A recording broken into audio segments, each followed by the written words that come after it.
This week, I want to talk about something that's hard to talk about, and we all need to talk about it. And it's called failure and how you fail at business and how you fail at life. There's nobody that's ever gone through life that hasn't failed at something. And if they haven't, they're lying to you.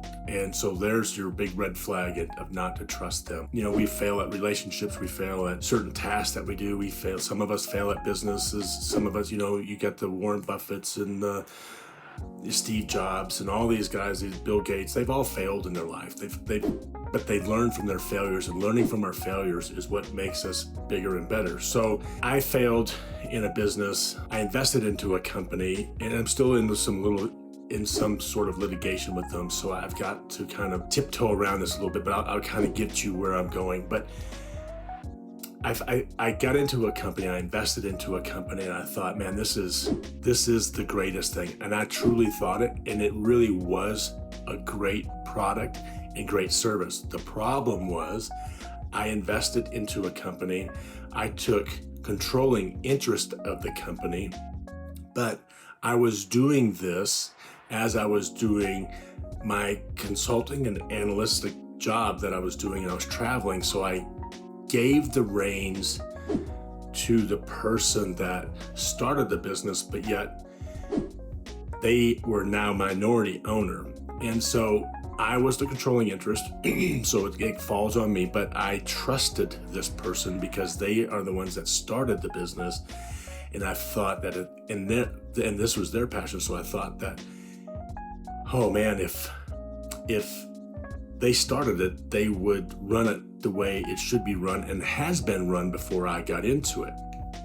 So my fault was I trusted this person and this group to be able to run the business. And what I didn't do is I didn't put in metrics and controls and stuff in place so that I could control the business or see what's happening in the business while I'm gone. So we raised a lot of money, offering, and we raised a bunch of money came in. But what I found out was that money that was coming in was being funneled to something else on a side job that I was not aware of because, again, I didn't put the metrics and controls in place to make sure that it was all going to be run the same way. I just trusted the person to do this, and that was my fault. I failed at that. What ended up happening is we got into some of the investors kind of came back in and said, hey, why are we out of money? Where's this money going to? So we did some forensic accounting, and I found out that the person we invested with, or I invested with, took that money and was funneling it to somewhere else. So he had just committed securities fraud. And so the moral of this is I lost a ton of money. Some of my friends lost a ton of money.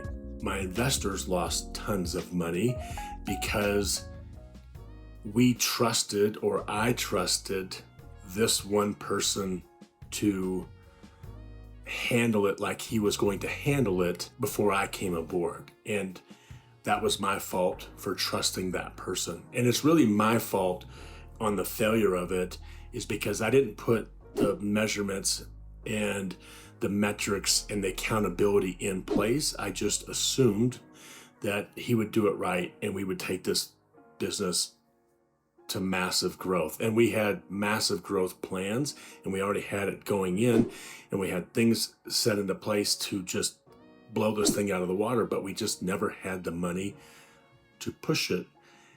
And it was just being funneled in the wrong direction. The lesson I learned on this one is trust is earned for sure, but yet I don't have to worry about trust. I don't have to worry about any of that if I put the right metrics and the right accountability and the right systems in place. So that way I never have to worry about getting burned, no owners. And I use this story so many times with my clients and tell them on the failures, because there are so many clients that I have seen out of the 1,500 plus that their employees are embezzling money from them, their bookkeepers, their accountants, or whatever it is, are embezzling money from them because they don't have the systems in place to do this. Well, never again will I ever have that ever happen to me again.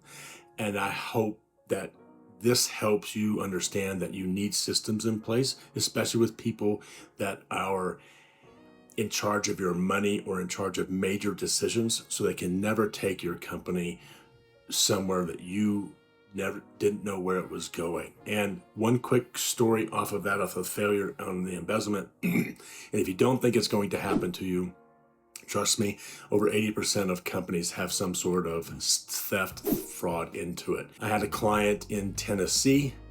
His wife embezzled over $1.2 million from him. And he didn't know it until I got there, and I was going through his accounting, and I was questioning him on a few things of what, and he didn't understand it because he trusted that his wife, again, would do the right thing. And so she embezzled $1.2 million from him, and she is now in prison. It can happen to anybody. So I just want to let you know that.